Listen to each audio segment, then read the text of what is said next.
सेब के पेड़ ने देखा कि गुड डेम और हेरल्ड दोनों उसकी तरफ देख रहे थे। वो मेरी तरफ क्यों देख रहे हैं? वो तुम्हें देख क्यों रहे हैं? मैं भी वही तो सोच रही हूँ।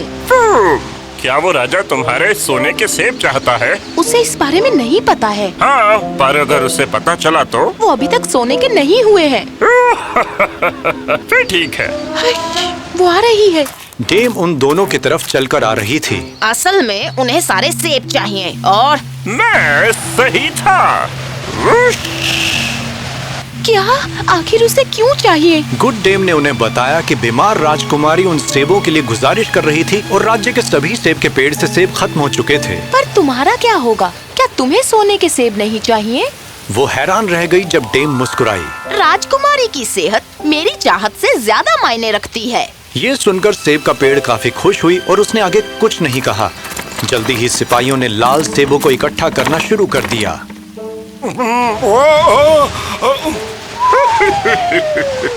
मैडम, सेब के बदले में आप क्या चाहती हैं? मैं चाहूंगी कि राजकुमारी जल्द से जल्द ठीक और सेहतमंद हो जाए। हेरल्ड भी हैरान रह गया। उसने डेम को मनाने की कोशिश की कि वो सोने के सिक्के ले या शायद कुछ महंगे तोहफे। हम यूं ही बस तुमसे ये सेब ऐसे ले तो नहीं सकते बिना कुछ दिए। इन्हें आप राजकुमारी के लिए तोहफा समझ लीजिए। उनकी खुशी में ही मेरी खुशी है। वैसे तुम सच में एक दयालु और उदार औरत हो। मुझे यकीन है तुम्हारे आशीष से वो जल्दी ही ठीक हो जाएगी। सभी सेबों को इकट्ठा करके हेरल्ड और सिपाही महल में चले गए। अब तुम्हें सोने के सेब नहीं मिलने वाले। जानती हूँ, मैं उन्हें एक बार देखना चाहती थी, पर मैं अपने फैसले से खुश हूँ। महल में ले जाकर उन सेबों को छीला गया, काटा गया और फिर उन्हें राजकुमारी को दिया गया। सेब, सेब, पिताजी। मिली, मेरी बच्ची, वो थोड़ी देर में ला रहे हैं। नौकरानियां कटे हुए सेब लेकर आईं। पूरे कमरे में खुशबू फैल गई और जैसे ही राजकुमारी ने उन्हें सूंघा, उसकी आंखें फड़फड़ाने लगी। राजा और डॉक्टर ने अचंभे में देखा कि किस तरह राजकुमारी उठने की कोशिश कर रही है। खुशबू तो बहुत अच्छी है। प्लीज मुझे दीजिए। भले ही उसने शाही बावर्ची के हाथ का बनाया हुआ खाना छुआ तक नहीं था, पर वो सेब को तुरंत गटक गई। कितनी अजीब बात है। ऐसा लग रहा है कि मानो उसने कभी खाना छोड़ा ही ना हो। उसके गाल गुलाबी हो रहे हैं। ओ मेरी प्यारी बच्ची, और सेब लेकर आओ जल्दी। नौकर अंदर गए और फौरन वे और सेब लेकर आए। ये तो बहुत स्वादिष्ट है। मैं थोड़ा तंदुरुस्त महसूस कर रही हूँ। या तो उन सेबों को सच्चे दिल से दिया गया था या फिर उनके अंदर कोई खास जादू था। हम कभी समझ नहीं पाएंगे। 2 दिन के अंदर ही राजकुमारी ठीक हो गई। वो पहले की तरह ही सेहतमंद हो गई थी और खुशी से उछल कूद रही थी। ओह पिताजी, मैंने इतनी जिंदा दिली पहले कभी महसूस नहीं की, सच में। वो तो दिख ही रहा है, पर बेटा तुम्हें आराम नहीं करना चाहिए। ओह नहीं पिताजी, कुछ तो मुझे करना है आज। ओह। वहाँ डेम ग्रम्बल के घर पर फ्रियो अपना किया हुआ काम दिखा रहा था। है ना ये कमाल का? ये बहुत ही कमाल है और इतनी बारीकी से किया गया है। मुझे इन्हें बनाने में बहुत वक्त लग गया। काश कि अगर मुझे कोई सिखाने वाला होता। तुम वैसे ही कमाल के हो। क्या तुम मेरी तस्वीर बना सकते हो? इसे पत्तों के बिना करो, वरना खत्म होते ही तुम 90 साल की हो जाओगी। बेवकूफ। मुझे राजा की बग्गी दिख रही है, वो यहीं आ रहे हैं। हैरानी से फ्रियो और उसकी माँ जल्दी से शाही मेहमानों को मिलने बाहर आए। कैसी हो दयालु औरत, क्या तुम्ही ने मेरी बच्ची के लिए सेब भेजा था? जी महाराज, ये सही है, मुझे खुशी हुई। आपकी वजह से मुझे अच्छा लग रहा है। मैं आपका बहुत आभारी हूँ। पता है, मिली के साथ खेलने के लिए कोई दोस्त नहीं और मैंने शायद इस पर पढ़ाई और बाकी चीजों की ज्यादा जिम्मेदारी डाल दी और इसलिए ये बीमार हो गई। राजकुमारी बने रहना इतना भी आसान नहीं है। सच में? ओह, ये क्या है? मिली ने उस लकड़ी के घोड़े की तरफ इशारा किया। ये मैंने सब अपने हाथों से बनाया है। हाँ? इस तरह की कारीगरी को देखकर राजा हैरान रह गया और वो भी इतने छोटे से लड़के ने बनाई थी। उसकी नजर बाकी सारे कामों पर भी पड़ी। बेटा, क्या तुम मेरे महल में आकर लकड़ी तराशने का काम मेरे हुनरमंद सुतारों से सीखना चाहोगे? फ्रियो को ये सुनकर विश्वास नहीं हो रहा था। लग रहा था उसका सपना सच हो गया। क्या मैं सच में? हाँ बिल्कुल, तुम और तुम्हारी माँ वहाँ पर रह भी सकते हो। हम एहसानमंद हैं तो इतना तो कर ही सकते हैं। तो क्या कहते हो फ्रियो? हाँ, थैंक यू। कितना मजा आएगा। अब मेरे साथ कोई खेलने के लिए भी होगा। और फिर उनके जाने का दिन आ गया। मैं तुम्हें मिस करूंगा। ओह बस भी करो, तुम तो तूफान ही ला दोगे। तुम तो हवा हो, तुम हमें कहीं भी आराम से मिल सकते हो। ओह, वो तो है। सेब के पेड़, अपना अच्छे से ध्यान रखना। और नॉर्थ विंड, तुम मुझे हर पल की खबर देते रहोगे, क्यों? हाँ बिल्कुल, क्यों नहीं। तुम हमेशा ऐशो आराम से जीना चाहती थी ना गुड डेम, और फ्रियो का भी सपना पूरा हुआ। गुड बाय, और महल में अच्छे से रहना तुम दोनों। जल्दी ही फ्रियो और गुड डेम महल पहुंच गए और उनका अच्छे से स्वागत हुआ।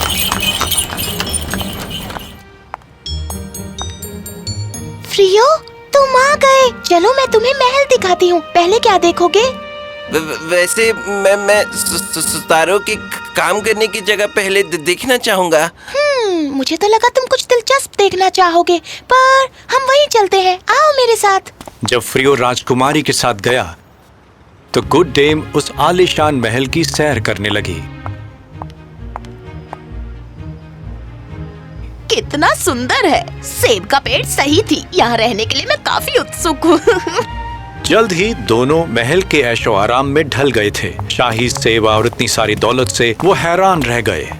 माँ, खाना कितना स्वादिष्ट है। हाँ। वो तो है।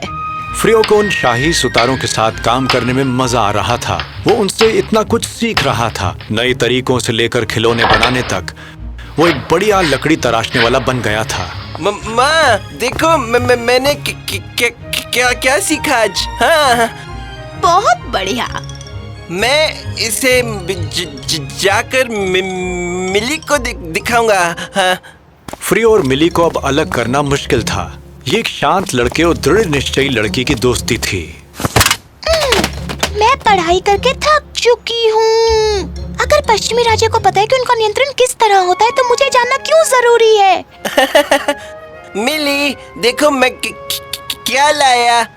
ओह, इससे क्या कर सकते हैं? क्या इससे हम पिताजी को डरा सकते हैं?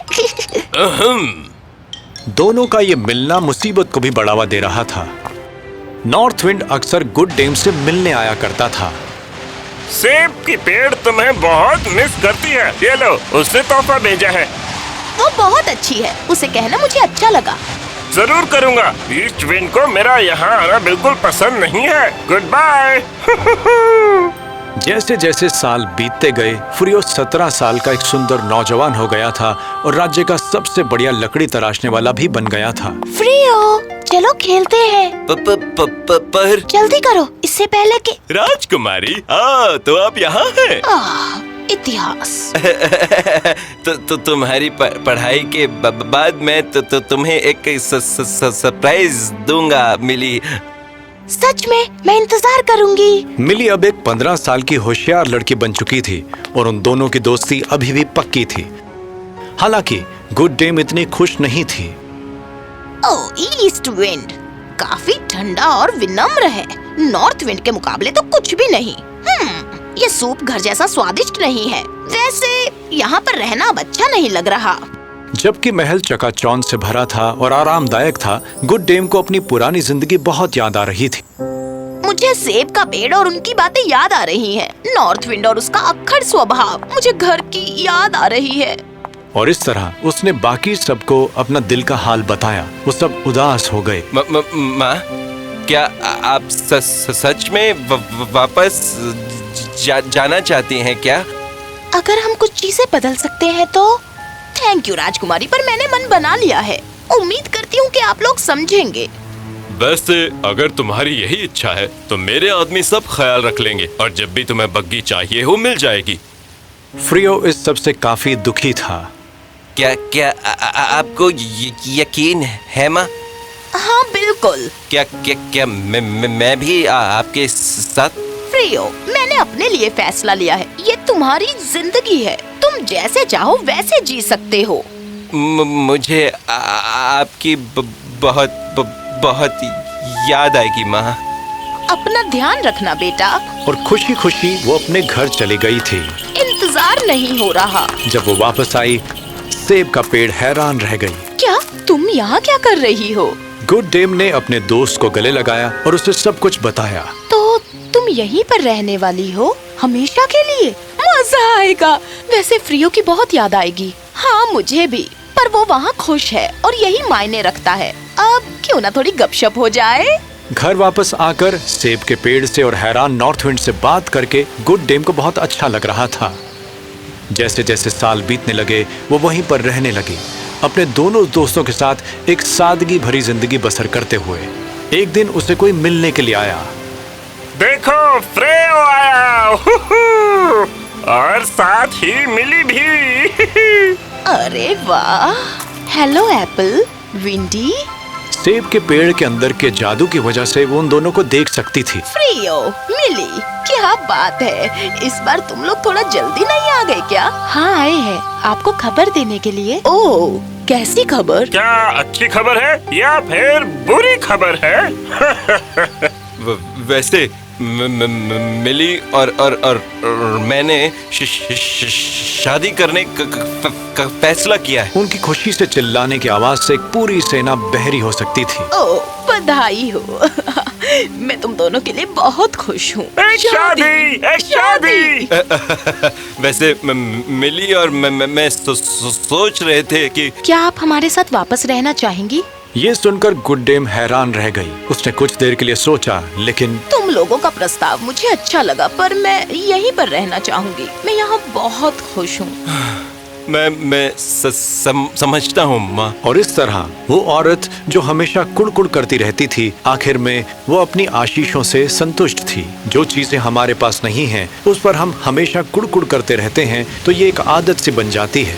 ऐसी आदत कि भले ही हमारे पास सभी ऐशो आराम की चीजें हों, हम फिर भी और ज्यादा चाहेंगे। खुशियाँ चीजों से या सामान हासिल करने से नहीं मिलती, पर आपको ये समझ आना चाहिए कि हमेशा और ज्यादा की उम्मीद करने से खुशी नहीं मिलती। हमेशा और प्यार करो, शिकायत करना कम करो और अपनी आशीषों में ही खुश और संतुष्ट रहो।